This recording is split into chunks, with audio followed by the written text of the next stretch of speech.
All right, welcome back to the Coyote Radio Show and Podcast. We got a great guest today, Kyle, the founder of Sustain Art and Music Festivals, with us, and it's right around the corner. It's coming up here in May. I think it's 16th and 17th. So yeah, just a few weeks here, and it's festival season. It's game on. But we're going to talk to Kyle, see how it all started, kind of what the future might be, what to expect if you were to attend or haven't been there. I've been there last year briefly for a day, and it was it's beautiful, great place. We'll get into all those juicy details, but well worth it. I got links in the description if you want to go and attend. Tickets there at that link. And speaking of festivals in general, we got Picking in the Backwoods. We're going to be giving away a couple tickets to Sustain so they can put that in their silent auction, which they have available there during the festival. So it's kind of cool for all of us to come together. And, Indiana, we're starting to get on the map as far as festivals. There's a lot of festivals that come here, and this is a good one. So I'm glad Kyle decided to jump on. In other news, keep your eyes and ears peeled. I got episodes coming from Nicky Diamonds, great blues artist. He's playing at our festival, Picking in the Backwoods, and we shot a nice little music video just on the spot and didn't really plan ahead. We just kind of, went for it, and it turned out great. So look for that. And then we got Honky Tonk Wranglers, great band. They were in town. We did an interview down in Duke's green room as well, and the whole band set in, so we had to pass the mic around. So it was a great time, great band. So stay tuned for that, and I think that pretty much covers it. Let's go see what Kyle has to say about the festival.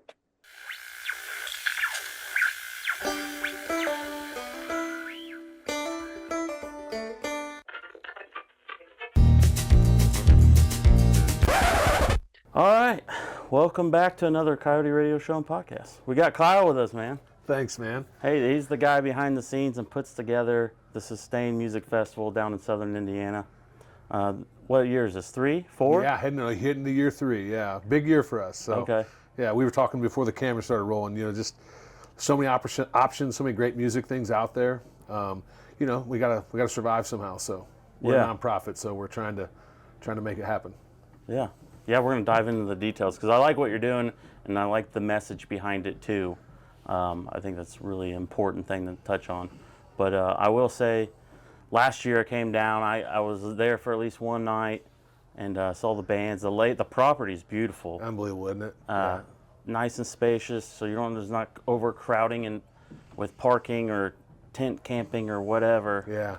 And a lot of different topography. Like, I love that there's kind of the rolling hills, but then there's the pond, and then there's shade. There's the log cabin that's built in 1865.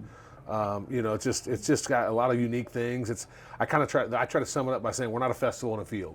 Yeah, okay. Just to give that, because that's some festivals are like that. And this has got definitely a different sort of energy to it. Yeah. I mean, living elk on property. That's so crazy. Yeah, has any of those got out? Yeah, right. Yeah. During a performance. I wasn't worried about that. Right? I wasn't worried about that. I was worried about dogs getting in. We had dogs last year for the first year, and I was super worried. We didn't have any trouble, but I was, and of course the elk were pretty chill. But I was like, man, I don't want a dog get in there and get stomped. Yeah, that would be bad. So how did this all come about? What made you want to have it started in the first place? Yeah. So my nonprofit is Sedona USA, and we're Body, Mind, Spirit Development for Kids. Been around since 2011. And we were talking, I'm not really like a sort of a gala sort of guy, black tie, and I'm not very good at raising money. I'm not very good at writing grants. So our nonprofit's super small, has remained that way. It's basically me, no employees, nobody taking a check. And so then about 6 years ago, I started hosting a football tournament called the Kyle Ochs Memorial Football Tournament. I'm a big football guy. All 3 of my boys play football. And we were trying to raise a little bit of money for the nonprofit, and then we were trying to raise awareness for teen mental health. And so another passion of mine. And you know how these things work. You got to be passionate about it because you're pouring a ton of time in. You're not getting paid.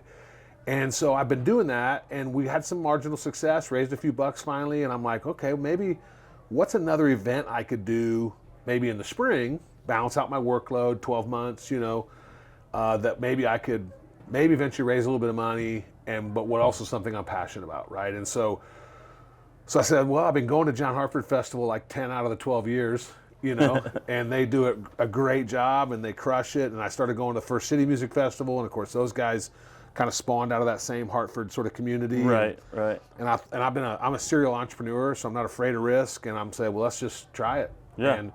And so we went down to French Lick. We don't have any connection down there. There's no family from there, no anything.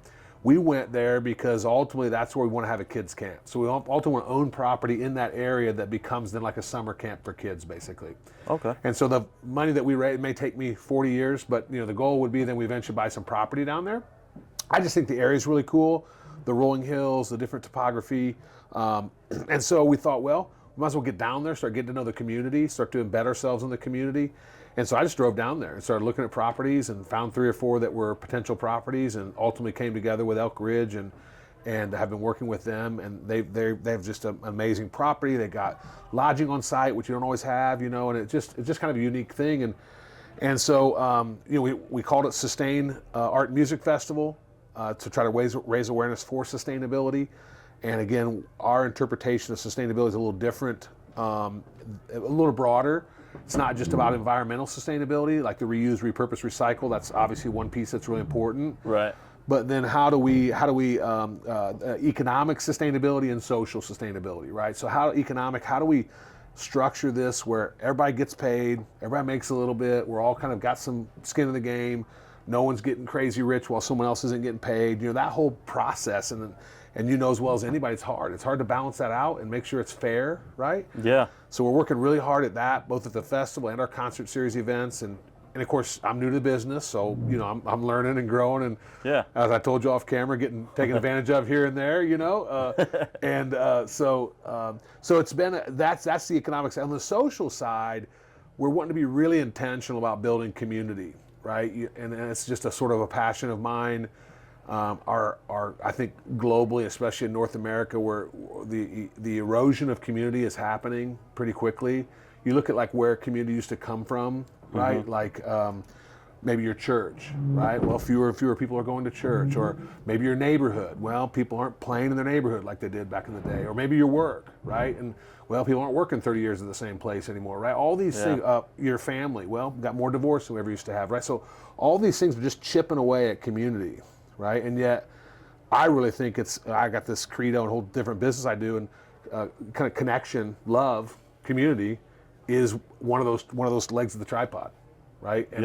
And so I just was like, so that's another byproduct of what I get, right? That's what I get out of it, is I get to go hang out with great people, So that's kind of what took us down there, man. And that's what we're trying to do. So we'll see. That's awesome. Yeah.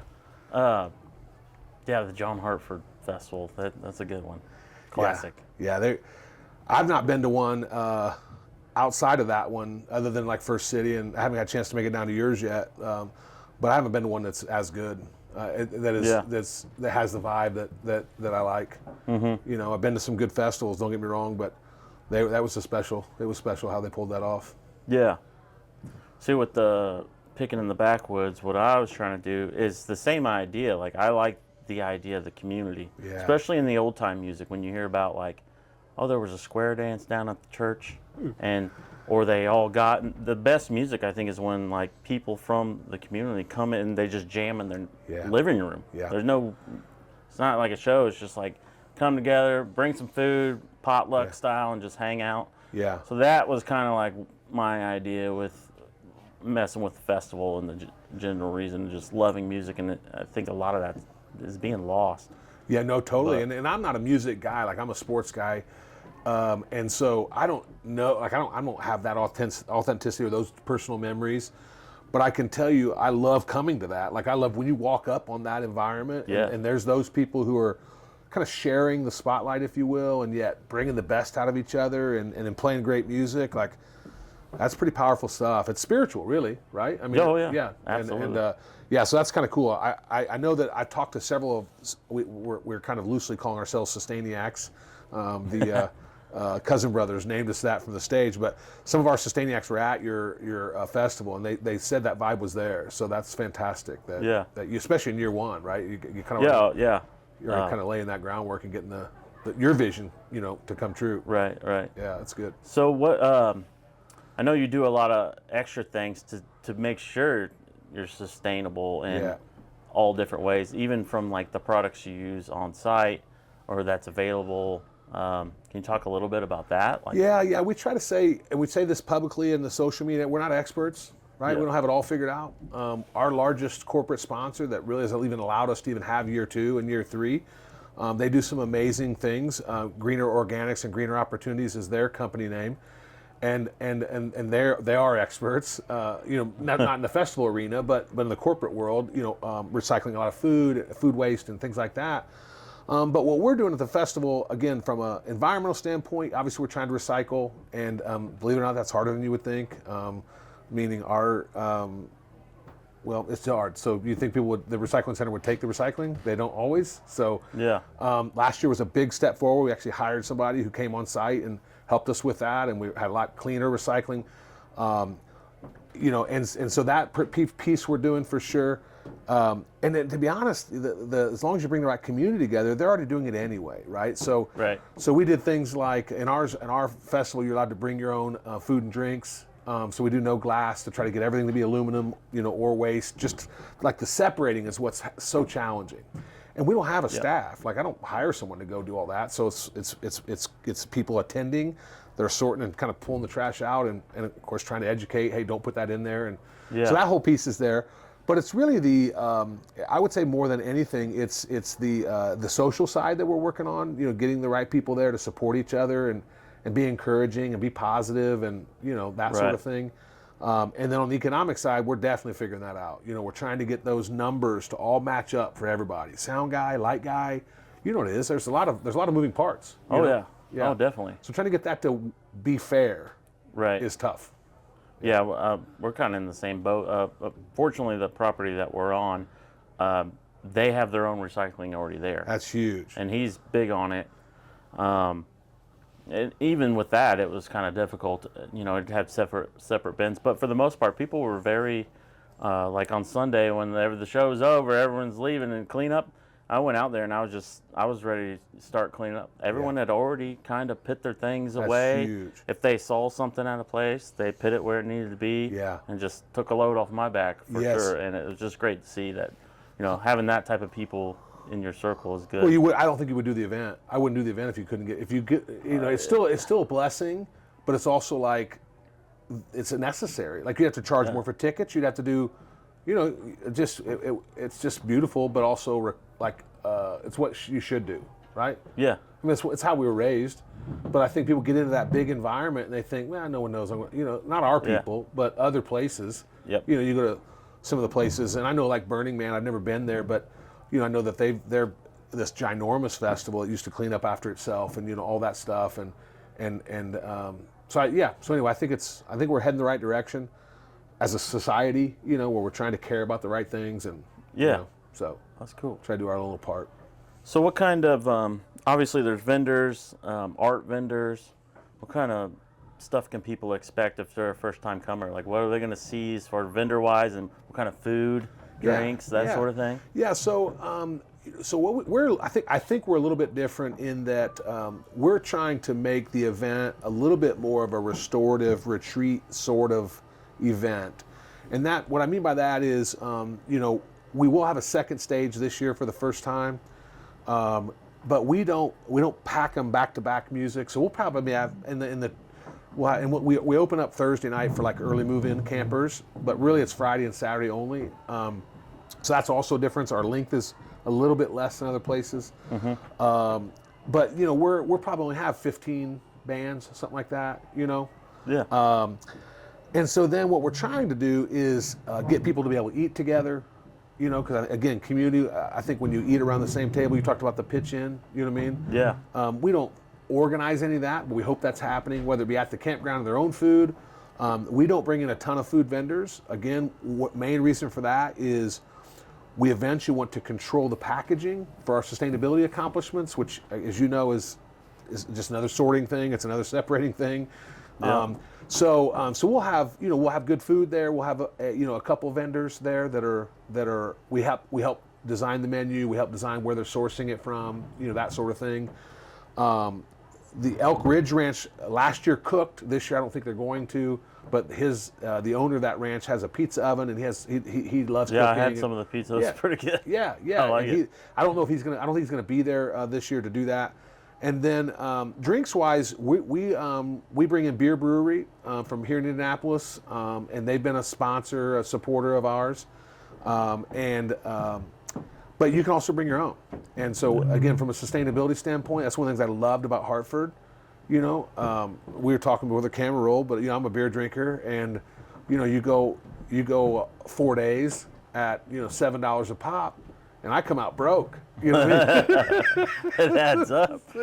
So being able to bring your own is very intentional by us to try to make it more affordable. Yeah. You could bring your family then. You could bring your own food. It's really camping, right? Yeah. Or in our case, you have the resort, access to the resort, and all of that stuff. So it's really kind of this retreat is the vibe we're trying to create. We'll have some yoga in the morning. We'll have nature walks on Saturday morning. We call it kind of daybreak workshops, if you will. We'll have some music workshops. We'll have some art workshops. Most of them are, any talent level, any age. And and you know how that goes. People are kind of tired from the night before. They don't always get up. But Yeah. we really push and push and push to get up and Get that body moving. not just that, to come meet more people, right? Because when the Yeah. music's playing, you're not always able to chat and catch up or whatever.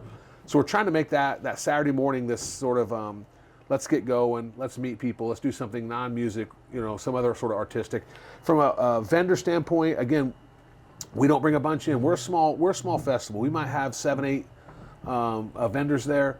They're all kind of just maybe it's because I'm a control guy, I don't know, but we curate the entire band list. We curate all the artisans that come too, so we don't let just anybody come.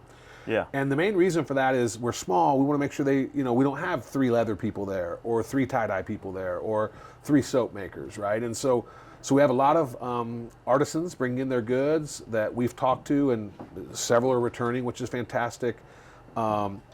And so and we take a lot of pride in that, Yeah. Then I think another thing is slightly different that we do. We do run a silent auction during the actual event on Saturday. So I think you're going to give some tickets away, right? Yeah, we're going Yeah. to give some tickets to pick it in the backwoods. So Yeah. go to Sustain, Yeah, and then buy you some tickets. So the silent auction is great. Obviously, it helps us raise money, which is why we're there. Right. But what I like about it is not everybody's going to kind of walk through all the vendor space. But I'm a competitive guy, so I love a silent auction because I'm the guy that's up like bidding you up, trying to make you pay more for your stuff, And so I might go through and see, like picking the backwoods, your ticket's sitting there, and I learned something there, or maybe it's a beautiful piece of art that was made, and now I'm like, wow, that's really cool. And so it kind of serves as an advertising thing too, but yet we're making money off of it. So it's a kind of a cool event too. Yeah, that's great. Yeah. I love it. As far as the music's concerned, as far as the type and the bands, and are you picking that yourself? Personally, yeah. Yeah. Yeah, it's super important to me. Curating that fairly narrow sound, which I know can be, it's hard, and you get this too. Bands reach out, and I feel like, man, you're just on the outside of this sort of narrow window. So we're shooting progressive bluegrass into Americana, and obviously in progressive bluegrass we have some that are slightly over more towards traditional bluegrass, so we're not against that either. But that's probably the window that we're trying to hit. And yet, you know how it is. I listen to you on Spotify. It's completely different than seeing you live. And so we're going to a lot of concerts. We're trying to. That's part of why we started hosting our own concert series. Is let me get you in and let me see you perform before we put you on at the festival, right? Yeah. And because we're only trying to fill 14, 15 slots, and heck, we're bringing probably 5 or 6 back from the prior year. Yeah. You're not really. That's not that many spots open, right? Yeah. And I know that's not maybe how everybody does it. I know that our lineup, like we're not, like even the way we do our poster, right? We alphabetize our poster with the same font size. You'd think that's no big deal, but it's a big deal. People get disappointed, they get frustrated. Management and stuff man. there. Yeah. Oh yeah, it's crazy. Yeah, but again, from a sustainability standpoint, I'm willing to fight that fight because my feeling is, you got Mr. XYZ Big Band, right? The one that's being the big font. They were small one day too, right? And Yeah. someone helped them get started, So One of our bigger bands coming this year from Colorado is Woodbelly. They came last year Yeah. as well. I saw. Well, I was there the night they played last year. they Great. crushed it, They were dude. They great. crushed it. And it's their perfect example because you look at their latest record is very Americana, but you look at most of their stuff before that, very progressive bluegrass, and they just kind of are morphing or whatever. But you look at them, they're Woodbelly, so they're basically next to last on our poster. Yeah. You know, and most bands would throw a fit about that, and they understand, and they understand what we're trying to do and why it works. And yeah, so anyway, so we curate a really narrow sound. We don't have a ton of slots, so we have to sometimes not invite people back, which, you know, because we're loyal people, and that's, you know what it is. So, Oh yeah, but it's hard. It's very hard to please everyone. And how do you balance that? Yeah. Fresh versus everyone loved these guys. They did a great job. Should we bring them back? You know, and so it's challenging, but yeah. So we take a lot of pride in that. We started putting a playlist together, and I tell people, so we're at Spotify, we have a playlist out there, and I'll say, listen, throw that thing on, don't shuffle, start at the top, play that thing 9 songs, and if you don't like it, shut it off, because that's as good as it's going to get. There you go. Because, you know, we got a handful of bands. Not everybody's got stuff on playlists or on Spotify or whatever, so you got your best, and you give it your best, and yeah. It's not for everybody, that's fine. That's great. Yeah. Yeah, we got a playlist too, and it's so hard to narrow that down too. I would put I'm gonna have to put a couple songs by them, a couple from everybody. That's what I did. I basically do about 3 a band, basically. Okay. And then I stack them, you know, kind of round 1 and then round 2. But you know, you're right. It's so hard, especially with people who have a big catalog. You know, it's hard to kind of select their stuff. Yeah. That's great. Yeah. What is I mean, where should people mainly be following along? Social media, or just Facebook, like the website itself? No, Facebook probably. Facebook. I mean, again, it's all me. We don't have any employees. We don't have anybody pushing stuff out. It's just, so we do the best we can. We do try to. I do like to have a fairly accurate website, so we have like the map out there and, you know, all that kind of stuff. Try to get some of the details of what it's going to look like and feel like. Because I seriously, like, I'm broke, so I understand somebody spending $100 to come to a festival. They want to know as much as they can know. You know? Absolutely. Prepare. Because it's a big expense, you know, and it's not just the money; it's also your time, right? You're going to come down and hang out with us for 2 days, so we try as best we can to get that information out there. What's it going to be like? Because we want people that want to be there, that are going to have a great experience and contribute to the community, you know. Right. Yeah. That's great. Yeah, it's kind of why we got into the whole concert series thing. Was, you know, you build, you know, and I know that it's different when we're running the festival. You got to hustle, and you know how busy it is. I get all that, but you still get that charge, right, of that community and that love. It's really love, right? And I'm like, man, we're only getting this once, and maybe at First City as well, and maybe at your place. I'm like, we need to have this more like monthly, you know. So that's why we started that concert series. Mostly just we can hang out with our friends. We're doing one tomorrow night, you know, here at Duke's, and that's mostly so we can hang out with cool people. Yeah. Listen to great music, right?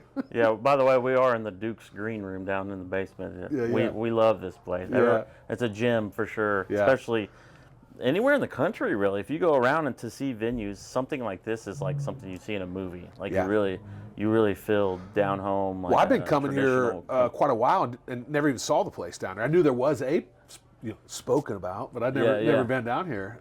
So yeah, this is really cool. Yeah, it's cool. How many? So obviously we are approaching the festival. We're about a month away, basically. About a month away. Yeah. So if in a year's time, how often do you have the shows leading up? So we're trying to do a monthly, and not only monthly here. We've hit that mark. So this last 12 months. We pretty much had a we call them a sustained concert event monthly here in Indianapolis. But what we're trying to do now is expand to Louisville. We're trying to have the same monthly experience in Louisville.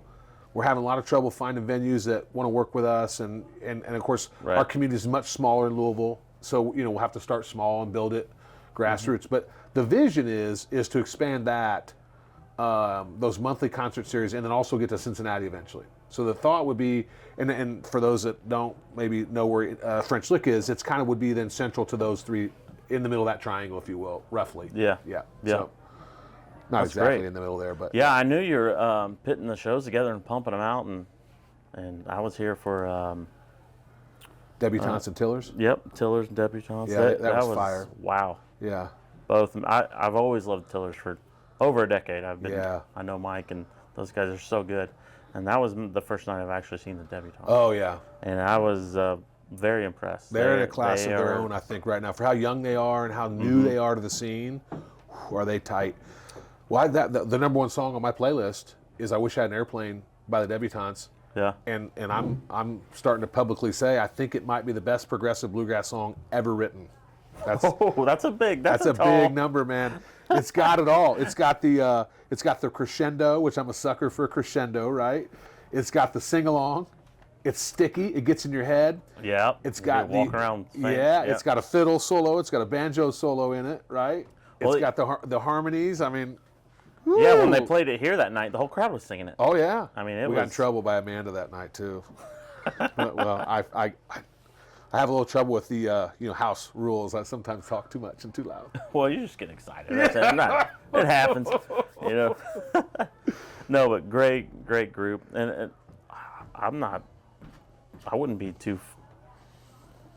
I'd say out of Indiana bands, they're at the top Yeah. in my book. Yeah, it's interesting because I There's was a lot hanging of great out. Indiana bands, Totally. and that we don't get the recognition like say like Kentucky or Sure. traditional areas like that. But Well, I went up and watched them in Fort Wayne at the Clyde Theater. I've never been there either. Have you been to the Clyde Theater yet? was that with Trampled by Turtles? Yeah. Yeah. I was supposed to go that night, Yeah. but I couldn't. Well, I've never been to that theater. Awesome theater too. I will definitely go back to it.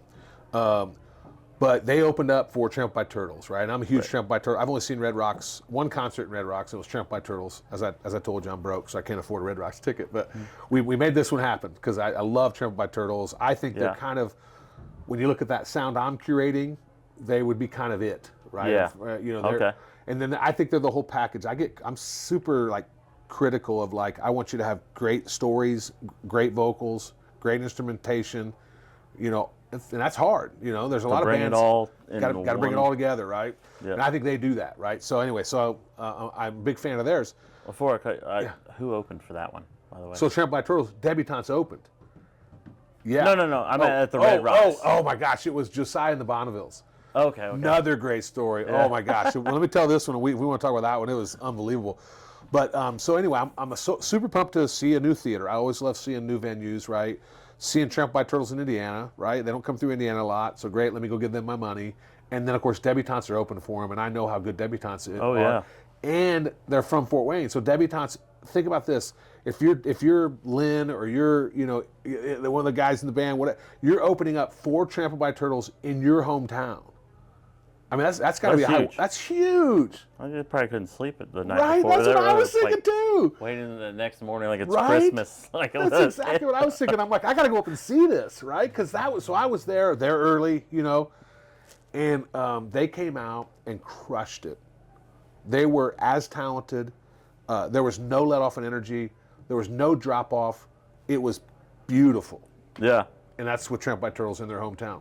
So they weren't nervous. They crushed it. Yeah. Yeah. I It love was so hearing good. that. That's great. Yeah. I was so, and of course, I'm proud of them as if they're my kids. They're not my kids, but you know how it goes. You start, you just get bought in, Yeah. Yeah. Well, once you start hosting events or whatever, and you start to know people, and you just start becoming your friends, and you just want to see them blow up, Totally. just grow and Yeah. to be in. It's just great to watch the whole thing, the whole process. Yeah. Totally agree. Yeah. So the Josiah and Bonneville story. So I hadn't known him. So we're driving. So my daughter goes to college in Colorado, at Colorado College. So we're driving out there pretty routinely. I'd never heard him before. Have you heard Josiah and the Bonnevilles? No, Okay. I haven't. Okay. So I was like, all right, cool. I mean, if he's open up for Trampled by Turtles, Red Rocks, he's got to be good. And so let's throw him on. So we're listening to him. Obviously, 16-hour drive out there. We're banging some music, and I'm listening. I'm like, Amy, my partner Amy. I'm like, I don't hear a band. Like I hear like a dude with his guitar. Yeah. Okay. Well, maybe it's like an early track. But you look at his social media following. You look at his downloads. Like he's a rock star, right? Yeah. Okay. So we get out there, and of course, drinking beers in the parking lot and doing our whole thing to get in there. We're late. We're just not in the great seat. And Josiah and the Bonnevilles come out, and it is a dude with a guitar. And I'm thinking, holy cow, this guy's going to try to fill this arena with him and his acoustic guitar. Okay. And he starts, and I'm kind of like loosely into it. I'm like, all right, yeah, okay, sounds pretty good. And he just keeps getting better and better and better, right? And now he's also shown his emotions, like he is overloaded with joy to be on that stage. And he's telling stories like from Eastern Kentucky, and he's telling stories, and he's crushing it. And his fans, his pocket of fans are kind of down low, and they're cheering him on, Yeah. And he tells a story about the Bonnevilles, Josiah and the Bonnevilles. Yeah, started out there really weren't any Bonnevilles, but I thought one day there might be some Bonnevilles, like his band name, He goes, but then it worked out that my fans reached out and they started calling themselves the Bonnevilles. So Josiah and the Bonnevilles is now Josiah on the stage and the Bonnevilles in the audience, which is kind of cool. And so he's up there doing his show, and he gets emotional. Like he's going back to tune his guitar at one point and turns around, he's crying. Like he's just he's on Red Rock stage, dude, and he's taking just it all in. It's like Sold out crowd. Yeah, it was so authentic, Yeah. And so he ended up putting on a great show. That's great. Yeah.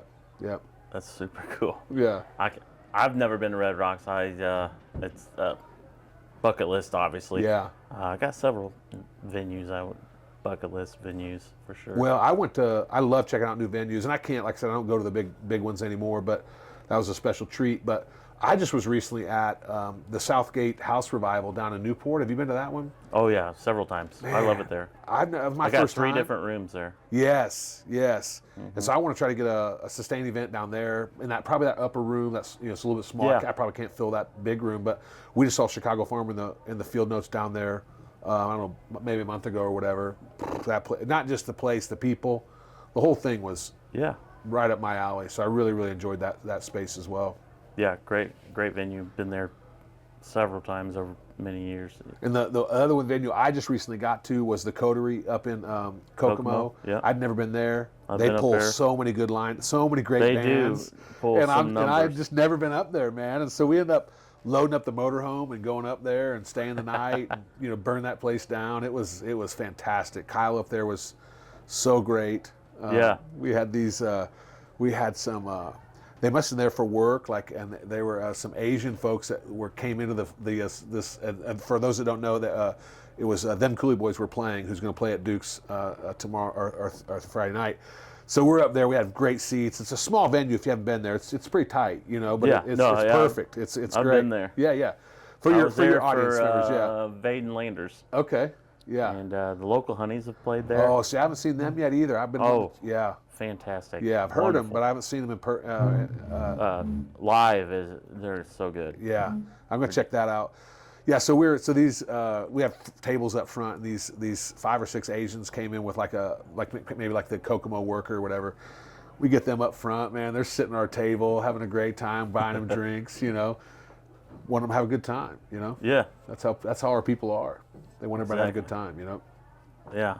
I love talking to you about music because I can tell you're passionate about it, and I've always been that way. Like from a kid to now, even I still, I love discovering new venues, new whatever, finding an old record that I never thought I'd see or hear in a dusty closet or whatever, or a flea market even, and putting it on. But just thank you for coming on. We should tell everyone what dates. So May 16th, May 17th. It's about 15-20 minutes from French Lick, Indiana. You can stay in the resort, you can stay in a motel, you can stay on site and camp. Our lodging on site is sold out, but still a lot of ways to get involved. Sustain Festivals with an S on it, so plural, sustainfestivals.org. We did it that way in general because we're trying to sustain not just our festival, but your festival and everybody else's festival. And so that's that same weekend. Cosmic Songwriter is happening in Bloomington. We'll push a post out about them same weekend, right? Just because we want you to go where you want to go, and be happy and have a great weekend of music. And so we're in it for everybody. So appreciate you having me. Yeah, I'll have links in the description area there. Take you right to the website, grab a ticket, and get down there and have a good time. Yeah. Appreciate it, buddy. Yeah. Thanks so much. Yeah.